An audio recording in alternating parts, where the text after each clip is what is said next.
This is one of my walkers, and in this video about Scout, the service dog, I want to talk about how you have to keep yourself a priority.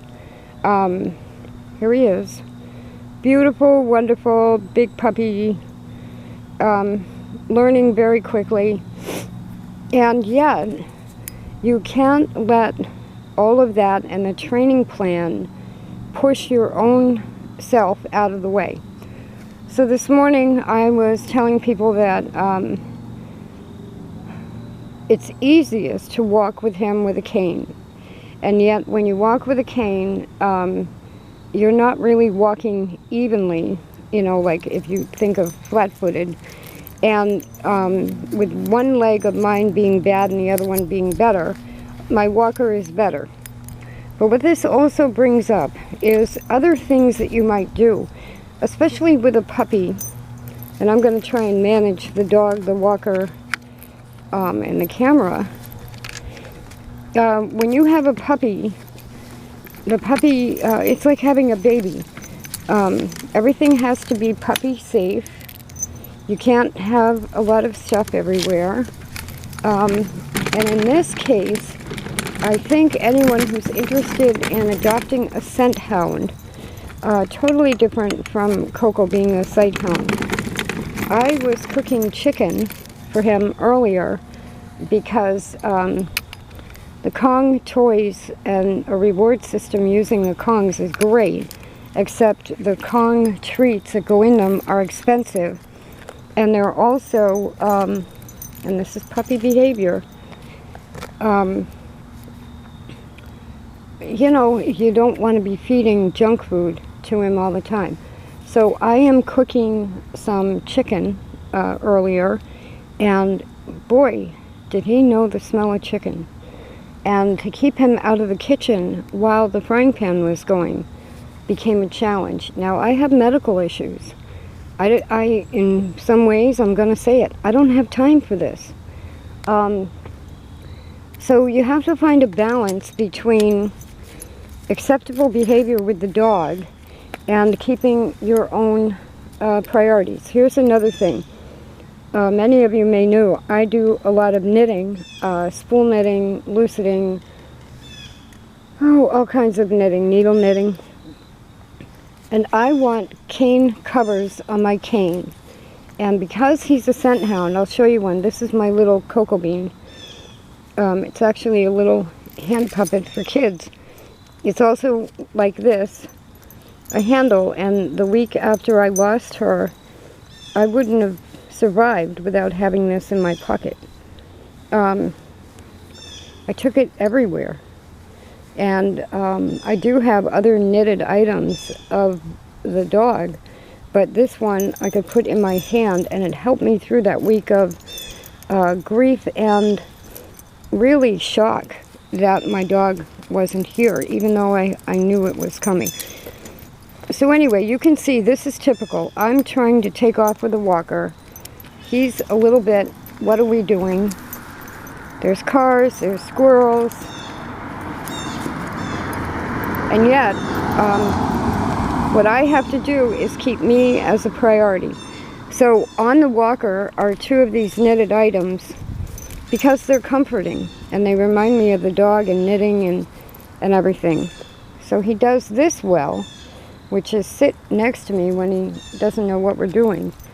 When I'm not holding the camera and I'm just using the walker, this is going to be another one of my difficult challenges to train him. And a harness harness handle may actually help. So here's what I want to do. I want to take off with the walker, take a left, and go down the road. And this is what he was doing when I had the knitted items on the cane. I want cane covers on my cane for coronavirus. I don't want to have to be wiping the canes down all the time. Everywhere I go, I can leave cane covers on them and wash them every couple of days or something. You know, we still have medical issues to deal with, including coronavirus. So earlier, he did okay. the one thing you have to train for is that he's not going to do that. Walk right in front of the walker. Now I'm somewhat mobile the past few days, but my left leg is killing me. And I need the walker more than I need a cane.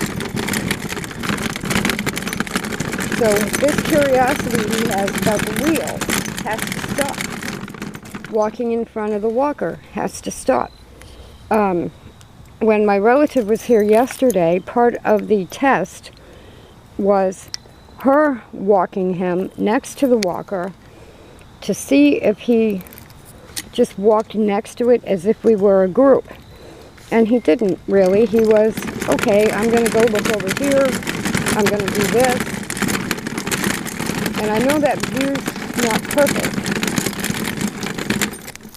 But these are the behaviors that have to be corrected when you're training to a walker. So I said I've ordered this harness handle. He's got several harnesses, and the handle I ordered should clip on all of them. It's 12 inches tall. I don't know if it'll work perfectly, but instead of the control collar, if he's lined up like this next to the walker, and this is, you have to train this out of him. He needs not to be distracted. I may be able to hold the handle here and have him just walk right next to it. And then as he matures, he won't be going after the wheels. But this is another consideration when you're training your own service dog. So I'm not giving up my knitting because I have a scent hound that when he smells handspun goes bananas because he thinks there's like a fox in the house or something. Coincidentally, I think there might be a skunk under the porch, and we may get skunked. And that may be, he kept going to the porch the first 2 days he was here. That is how good his nose is. That we're in the house and he keeps going to the porch because outside under the porch might be an animal. But I'm not giving up my knitting or the comfort that I need on my canes because I have a puppy. So I'm not going to video walking with the walker now because you can see I need both hands and my focus in order to start training him. Maybe somebody will help me make a video after I get him a little more used to it. And this is interesting. We're holding still, and he doesn't quite know why we're here. And he's looking around like, what am I supposed to be doing? So again, we're learning, keep him occupied. Give him a job. There's nothing over there that he can be afraid of, yet he's backing up and kind of clinging to me. So when you're training, you need to be training and not kind of showing off your dog, even though he's really cute. Maybe that'll focus. I want to add, I'm now down the street. I'm sitting on the walker. I have this particular walker because sometimes if I go up to the store, which I haven't been able to manage in a while, but if I go up there, my leg gives out on the way or on the way back, and this walker is helpful because it allows me to sit down and rest. He did okay getting here, but again, part of the training is exposing him to the situation and finding out how he's going to react and then correcting a few things. So once I stopped talking on the camera and walked over here, he did fairly well being on the left of the walker. So now we're sitting on a corner. See, he's such a good dog.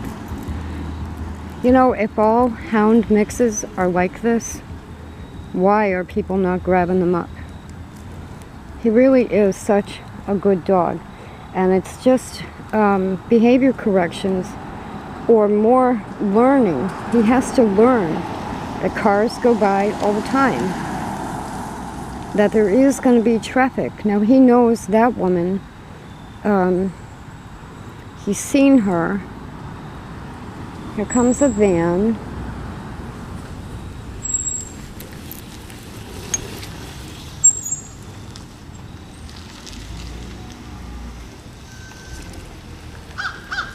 So you see he's got two cars parking at the same time. And he doesn't know why the van parked next to us. This is a behavior that has to be corrected because he's underneath the walker. Hi. Who's that? Who's that?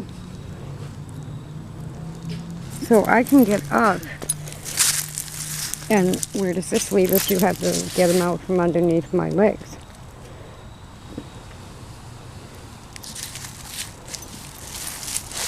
This is why you have to go out and do things. Now, I want to mention the knitting. The little Coco puppet thing is really what I'm calling dog sheep. And I want to use them on the canes for him to grab the cane by grabbing a dog sheep. His reaction as a scent hound made that a little bit like a circus. So I have to introduce that differently and get him to realize it's a tool and not an animal to rip apart. Saturday.